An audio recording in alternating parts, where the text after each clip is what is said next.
नमस्कार, आप देख रहे हैं हमारा खास कार्यक्रम बिग डिबेट। मैं हूं आपके साथ बुशरा और आज बात कर रहे हैं लोकसभा चुनाव में 24 की तैयारी। किस पार्टी की ज्यादा आगे निकल रही है या किस फॉर्मेट पर वो आगे चलने वाली है। दरअसल लोकसभा चुनाव को लेकर बीजेपी कांग्रेस ने तैयारी 24 की शुरू कर दी है। यही कारण है कि कांग्रेस बीजेपी के दिग्गज नेता मध्य प्रदेश दौरे कर रहे हैं और चुनावी रणनीति तैयार कर रहे हैं और साथ ही आम जनता का मिजाज जानने का भी प्रयास कर रहे हैं। आज चर्चा इसी मुद्दे को लेकर, चर्चा को विस्तार दें उससे पहले देखिए खास रिपोर्ट। मध्य प्रदेश इन दिनों चुनावी मूड में है। मध्य प्रदेश में लगातार दिल्ली के नेताओं के दौरे हो रहे हैं और रण की रणनीति तैयार की जा रही है। इसी कड़ी में केंद्रीय गृह मंत्री अमित शाह ने ग्वालियर चंबल अंचल में लोकसभा की तैयारियों को लेकर अहम बैठक की। इस दौरान बैठक में अमित शाह ने कहा कि हर बूथ को कांग्रेस मुक्त बूथ बनाना है। कांग्रेस अब बची नहीं है, इसलिए उनका हर कार्यकर्ता निराश और हताश है। ऐसे कार्यकर्ताओं को जोड़ने का काम किया जाए। शाह ने चुटकी लेते हुए कहा कि आप उनको जोड़ेंगे तो वह आपके अधिकार नहीं लेंगे। आप पार्टी में सालों से काम कर रहे हैं, वो यहाँ आकर कुछ नहीं लेंगे। बड़े कांग्रेस नेताओं की जिम्मेदारी बीजेपी के केंद्र नेतृत्व पर छोड़िए। उन्होंने कहा कि इस बार के लोकसभा चुनाव पर दुनिया की नजर है। हमने पिछले 10 साल में देश को सुरक्षित भी किया है। वहीं बैठक में अमित शाह ने कहा कि बूथ लेवल के कांग्रेस के कार्यकर्ताओं को तोड़कर बीजेपी में शामिल कराओ ताकि वहां बस्ता उठाने वाला ना मिले। बूथ का कार्यकर्ता हर लाभार्थी का संपर्क करे, हर युवा का संपर्क करे, हर माता बहन का, हर किसान का संपर्क करे। बूथ का कार्यकर्ता बूथ पर नरेंद्र मोदी बनकर खड़ा रहे और भारतीय जनता पार्टी के विजय के परचम को लहराए। वहीं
इंटरनल मीटिंग जरूर थी, पर उद्देश्य था भारत जोड़ो न्याय यात्रा की जो मध्य प्रदेश के सब कार्यकर्ता उसमें इन्वॉल्व हो।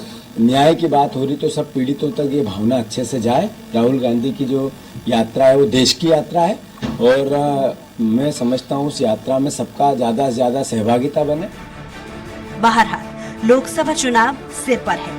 ऐसे में कांग्रेस बीजेपी दोनों ही दल तैयारी में जुटे हुए हैं।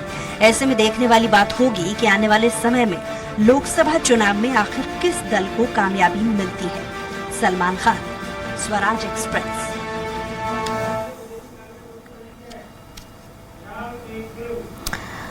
तो रिपोर्ट आपने देखी, जहां रिपोर्ट में कहीं ना कहीं ये बात साफ है कि मिशन 2024 के लिए एक तरफ गृह मंत्री अमित शाह अपने नेताओं को ये टिप्स दे रहे हैं, जहां इशारा इस बात को लेकर के है कि एक बार फिर से कांग्रेस को तोड़कर 24 के लिए खुद की पार्टी के लिए मजबूत धरती कैसे तैयार की जाए। वहीं दूसरी तरफ कांग्रेस ये दावा कर रही है कि उन्होंने डैमेज कंट्रोल कर लिया है, लेकिन देखने वाली बात है कि आखिर किस हद तक किया है। इसी सवाल का जवाब जानने के लिए कुछ खास मेहमान हमारे साथ जुड़ गए हैं। घनश्याम पिरोनिया जी हैं, बीजेपी से प्रवक्ता, बहुत स्वागत आपका। पूर्व कैबिनेट मंत्री दर्जा प्राप्त संगीता शर्मा जी भी हमारे साथ जुड़ गई हैं, आपका भी बहुत स्वागत है। और उपाध्यक्ष मीडिया विभाग कांग्रेस से भूपेंद्र सोलेरे जी, वरिष्ठ पत्रकार भी हैं, आपका भी बहुत स्वागत है। तो सबसे पहले इस सवाल का जवाब मैं संगीता जी आपसे चाहूंगी कि एक तरफ कांग्रेस ये कह रही है कि पिछले चुनाव को नजीर मानते हुए अब डैमेज कंट्रोल पूरे तरीके से कांग्रेस ने कर लिया है और मूव ऑन करते हुए भारत जोड़ो यात्रा के जरिए जो चुनावी जमीन है वो बनाने की कोशिश कर रही है। लेकिन दूसरी तरफ अमित शाह का ये स्टेटमेंट सामने आना, जहां वो अपने कांग्रेस का माफ कीजिए बीजेपी कार्यकर्ताओं को टिप्स दे रहे हैं कि कांग्रेस के बड़े नेताओं को तोड़ें, आप इसे किस तरीके से देखते हैं? देखिए, भारतीय जनता पार्टी का जो चेहरा है वो सामने आ चुका है। अरे मेरी आवाज मुझे ही आ रही है। जी हेलो जी संगीता जी, वॉइस में प्रॉब्लम। जी हम अपनी टेक्निकल टीम से कह के उसको थोड़ा दिखवा लेते हैं, लेकिन तब तक इसी सवाल का जवाब घनश्याम जी मैं आपसे चाहूंगी कि इस स्टेटमेंट को किस लिहाज से देखा जाए, समझा जाए, क्योंकि अमित शाह अपने नेताओं को ये कह रहे हैं कि कांग्रेस को तोड़ने की कोशिश एक बार फिर से हो। क्या एक बार फिर से इसे लोकसभा चुनाव का फॉर्मेट माना जाए? देखिए संगीता, मैं ये निवेदन करना चाह रहा हूं कि भारतीय जनता पार्टी और उसके हमारे सारे मार्गदर्शक और सारे नेता ये चुनाव को चुनाव की तरह लड़ते हैं और चुनाव में जो आवश्यक हो सकता है, जैसे युद्ध के मैदान में युद्ध जीतने के लिए जो आवश्यक हो सकता है वो सारे प्रयास करने की आवश्यकता रहना चाहिए और युद्ध जीतना ये लक्ष्य रहना चाहिए। और इसलिए हमारे मार्गदर्शक आदरणीय केंद्रीय गृह मंत्री भारत सरकार के अमित शाह जी कल ग्वालियर ये आए थे और मुझे भी उनका सानिध्य और उनका मार्गदर्शन प्राप्त हुआ कार्यकर्ता होने के नाते। वास्तव में हम सब भारतीय जनता पार्टी के कार्यकर्ता ये चुनाव पे लगे, बूथ स्तर पर हमारी सबकी कसावट हो और बूथ जीते, ये लक्ष्य उन्होंने दिया है। और जो भारतीय जनता पार्टी की हमारे पुरोधा, हमारे विचारक, चाहे डॉक्टर श्यामा प्रसाद मुखर्जी हो या पंडित दीनदयाल उपाध्याय जी हो, इन सब का जो लक्ष्य रहा था ये देश एक होना चाहिए। और इसलिए जो 370 धारा कांग्रेस के माध्यम से जो लगाई गई थी उसका समापन जो केंद्र की नरेंद्र मोदी सरकार ने किया है और वही हम सब लक्ष्य लोगों के जनमानस में ले जाए। जोड़ने को लेकर आप क्या कहेंगे? बूथ पर 370 ये वोट भारतीय जनता पार्टी के और पक्ष में पड़े, ऐसा उन्होंने लक्ष्य हम सब लोगों को दिया है। और कांग्रेस का जहां तक सवाल है तो देखिए, कांग्रेस तो समय बिखरी पड़ी है। उसका कौन नेता है, कौन नेतृत्व कर रहा है, क्या उसकी नीति है, क्या उनका विचार है, समझ में नहीं आ रहा है। कांग्रेस में घनश्याम जी, मैं लौट रही हूँ आपके पास। संगीता जी से एक बार फिर से इसी सवाल को दोहराऊंगी मैं। संगीता जी, क्या डैमेज कंट्रोल पूरी तरीके से कांग्रेस ने कर लिया है? क्योंकि विधानसभा के जब चुनाव हुए थे, पिछले चुनाव में भी हमने देखा कि बीजेपी ने उसी फॉर्मेटिज्म पर काम किया, कांग्रेस के बड़े नेताओं को तोड़ा और उसका फायदा भी उसे मिला है। लेकिन एक बार फिर से खुले मन से ये कह देना अपने नेताओं को कि इस तैयारी में जुट जाइए कि बड़े नेताओं को एक बार फिर से तोड़ना है, तो क्या भी कसर रह गई है कांग्रेस में नेताओं को बांधे रखने के लिए? इसका जिक्र घनश्याम जी भी कर रहे थे। पुष्रा जी, ये दुर्भाग्य है हमारे देश का।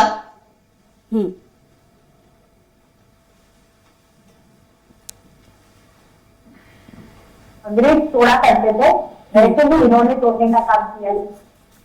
आज जब ये कर रहे हैं अमित शाह जी और ये बताना चाह रहे हैं कि कांग्रेस के लोगों को तोड़ो और भाजपा में लेके जाओ, ये लोकतंत्र कहता है क्या इस बात को?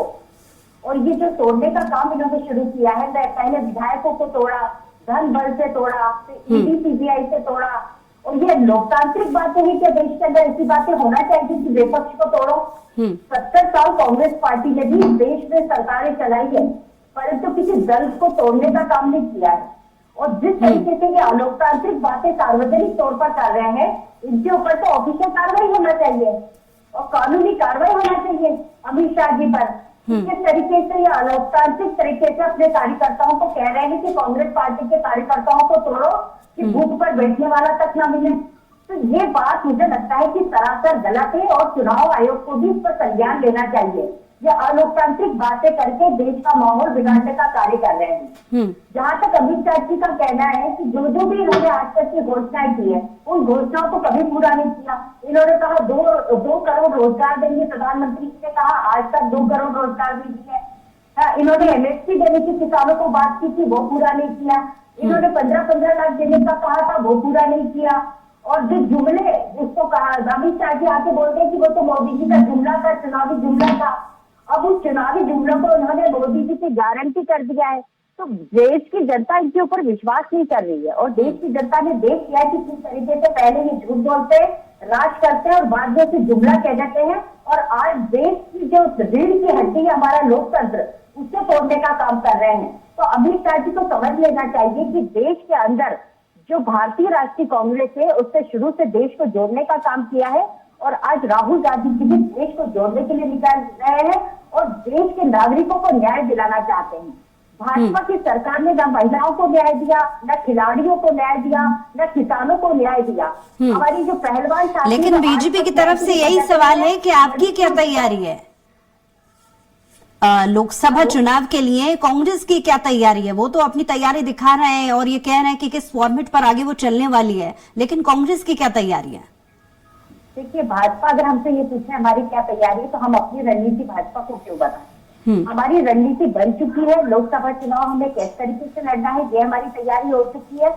हाँ, देश के जो 10 सालों में मोदी और शाह की जोड़ी ने जो देश को बर्बाद किया है, जो देश को बेचा है और देश के नागरिकों को न्याय नहीं दिया है, ये देश की जनता के सामने है। आप देखिए यूपी के अंदर कितने सारे बेरोजगार युवा दर सड़कों पर भटक रहे हैं।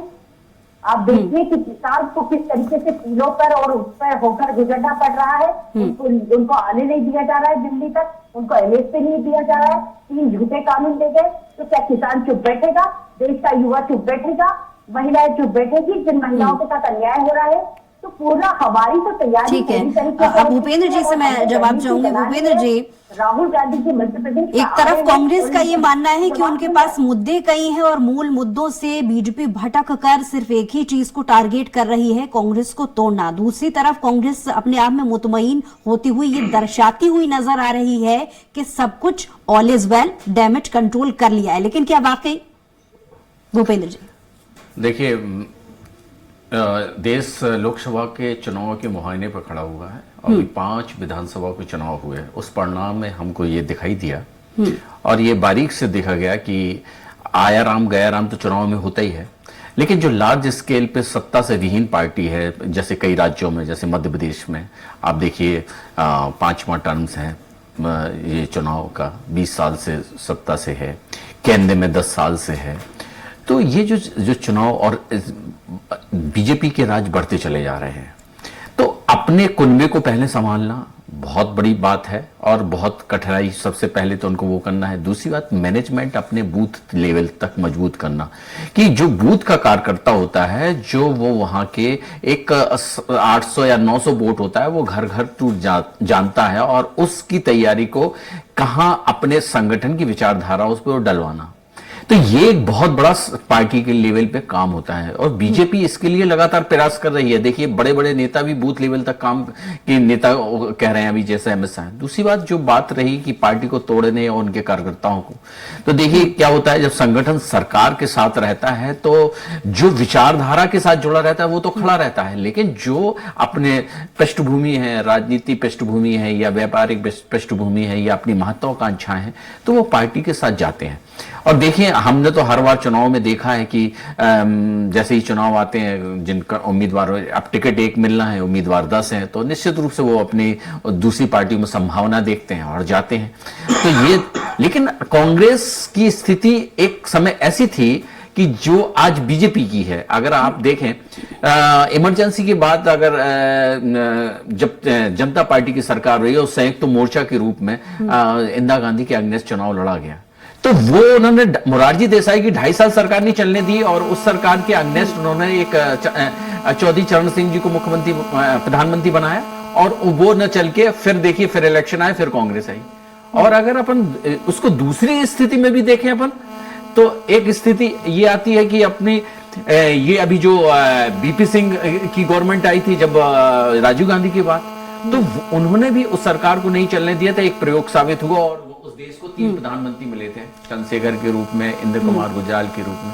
तो आज स्थिति वही है कि कुनबा कैसे बड़ा होगा, कुनबा जब ही बड़ा होगा कि वहां के लोगों को, तो उनका तो शुरू से कहना है कि कांग्रेस मुक्त बीजेपी। कुनबा तोड़ो जो फॉर्मूला है वो अभी का नहीं, वो पुराना है और ये समय समय पर सरकारों के हिसाब से काम करता है। लेकिन घनश्याम जी, सवाल ये भी कि भले ही अमित शाह ने ये स्टेटमेंट दे दिया हो, जिसमें एक बार स्टेटमेंट में मैं आपको बता देती हूँ को कांग्रेस के कार्यकर्ताओं को तोड़कर बीजेपी में शामिल कराओ ताकि वहां बस्ता ना उठाने वाला कोई बचे।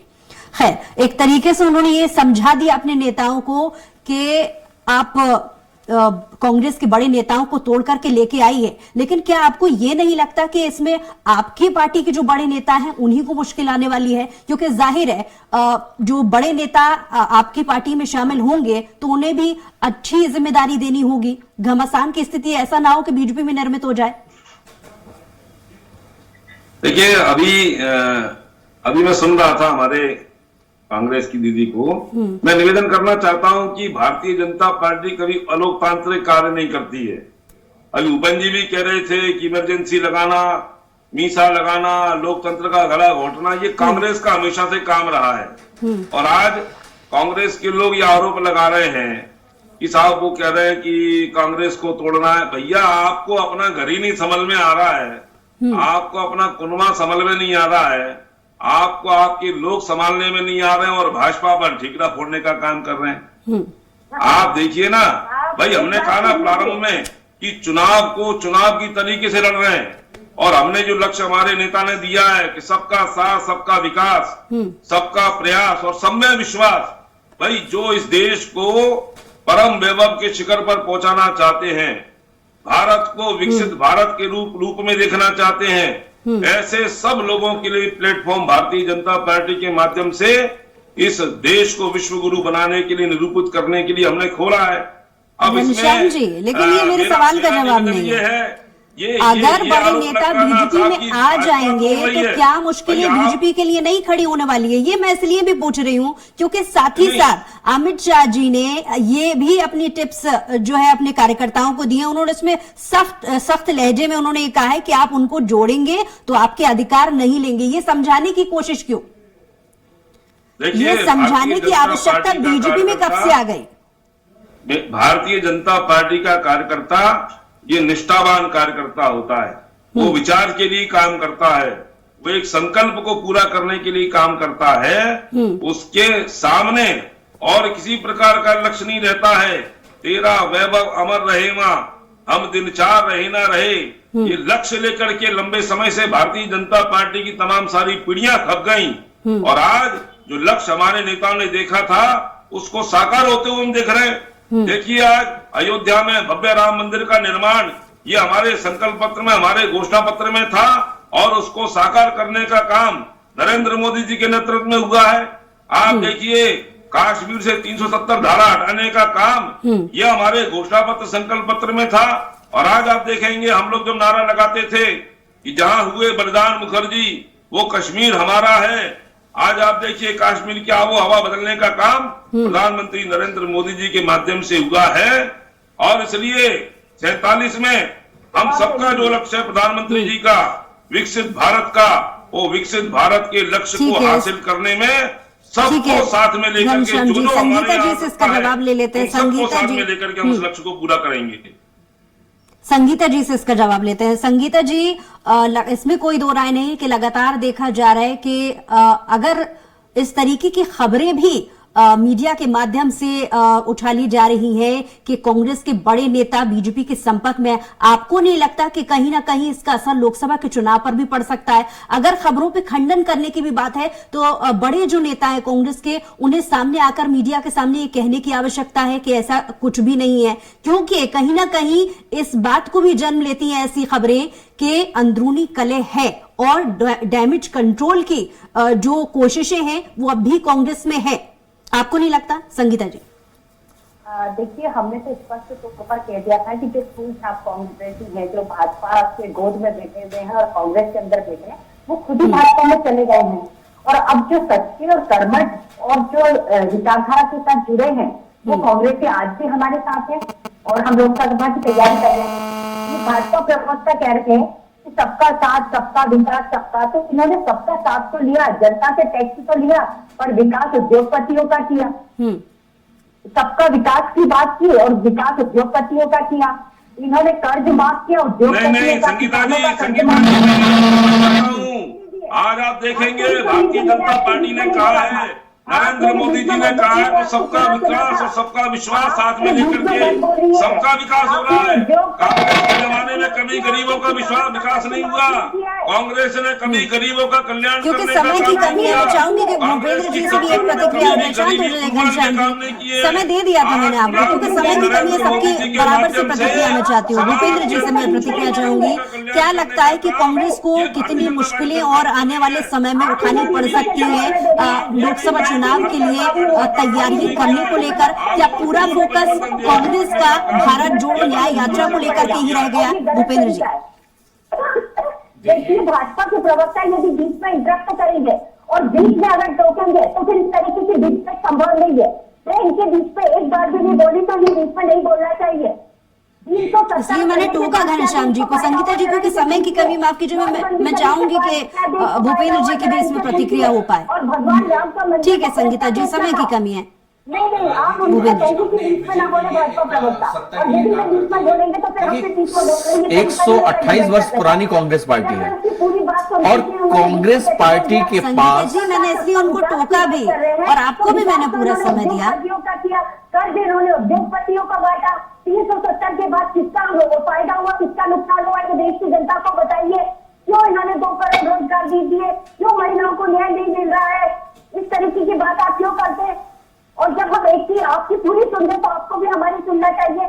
भाजपा प्रवक्ताओं ने एजेंडा बना रखा है कि जब कांग्रेस बोले तो बीच में बोलो। ये चोरों राजतंत्र की जो नीति है, जो अंग्रेजों से इन्होंने अडॉप्ट की है, उस नीति को आज भी चला रहे हैं देश के अंदर। ठीक है संगीता जी। भूपेंद्र जी, क्योंकि समय की कमी है, संक्षिप्त में जवाब दीजिएगा। देखिए क्या है, कांग्रेस बहुत पुरानी पार्टी है, लगभग 128 वर्ष या इससे ज्यादा 139 वर्ष जो भी पार्टी, बहुत पुरानी इनका संगठन है, इनकी विचारधारा है। लेकिन निश्चित रूप से जो अभी मोदी जी के आइकॉन के रूप में जो आ रहे हैं और मोदी जी की जो क्रिया वैश्विक रूप से अपने नेता को स्थापित किया, उनके फाइट के अगेंस्ट कोई नेता अभी कांग्रेस में नहीं है। निश्चित रूप से इन्होंने कुछ मूल परिवर्तन किए हैं, जैसे मध्य प्रदेश में कुछ युवाओं को लाए हैं पटवारी, लेकिन इनके साथ गुटबाजियां भी बहुत ज्यादा है। लेकिन वहां पे एक चीज तो है कि एक बड़ा नेता है जिसके कारण अगर वो कोई कठोर निर्णय लेते हैं तो पूरी पार्टी और संगठन खड़ा हुआ है। यहां लेकिन ऐसी स्थिति, अभी देखिए कितना डैमेज कंट्रोल हुआ, उनका कंट्रोल कर पाए या ये तो आगे अभी जो कमलनाथ जी की बात उठ गई, ऐसे करके जैसे ही इलेक्शन आएंगे तो और भी कई इस जो उनके स्तंभ है वो जाएंगे, क्योंकि एक सत्ता एक बहुत बड़ा अपने प्रचार प्रसार का एक संसाधन का एक हिस्सा होता है और उसके साथ एक ब्यूरोक्रेसी भी होती है। अपने साथ उनके साथ बड़े कार्यकर्ता सामूहिक रूप से जाते हैं, लोग जुड़ते हैं। तो ये एक बहुत बड़ा गैप है सत्ता का कांग्रेस के साथ, और कांग्रेस को अपना मैनेज भी करना है, साथ में ऐसे उम्मीदवारों का भी चयन करना है जो पार्टी जिताओ, जो आगे जाके जीतने वाले कैंडिडेट हों। साथ में उनको अपने जो बूथ लेवल पे वो भी मजबूत करना है कि बूथ लेवल पे उनके कार्यकर्ता बिल्कुल संगठित हैं। लेकिन वो कर रहे होंगे क्योंकि उनका प्रयास, क्योंकि सत्ता के लिए और संगठन चलाने के लिए सत्ता बहुत जरूरी है, तो प्रयास अपने स्तर पर करना है। लेकिन इनको नए नवाचार और नए कठोर कदम लेने पड़ेंगे। देखने वाली बात होगी कि 24 की तैयारी में कौन किस पर भारी। बहुत शुक्रिया सभी मेहमानों का हमारे साथ जुड़ने के लिए, तमाम बातचीत के लिए। तो कुल मिलाकर जिस तरीके से बीजेपी ने एक बार फिर से अपना फॉर्मूला सेट कर रखा है कि कांग्रेस के बड़े नेताओं को तोड़ करके अगर वो शामिल करते हैं तो जाहिर है लोकसभा चुनाव में कहीं ना कहीं उनकी तैयारी में और एक प्लस पॉइंट होगा। लेकिन सवाल ये कि क्या कांग्रेस ने पिछली इतनी तमाम कोशिशों के बावजूद क्या डैमेज कंट्रोल ठीक से कर लिया है या भी गुंजाइश बची है? बहरहाल हमारी खास पेशकश में इतना ही। कुछ और खबरों के लिए देखते रहिए स्वराज एक्सप्रेस।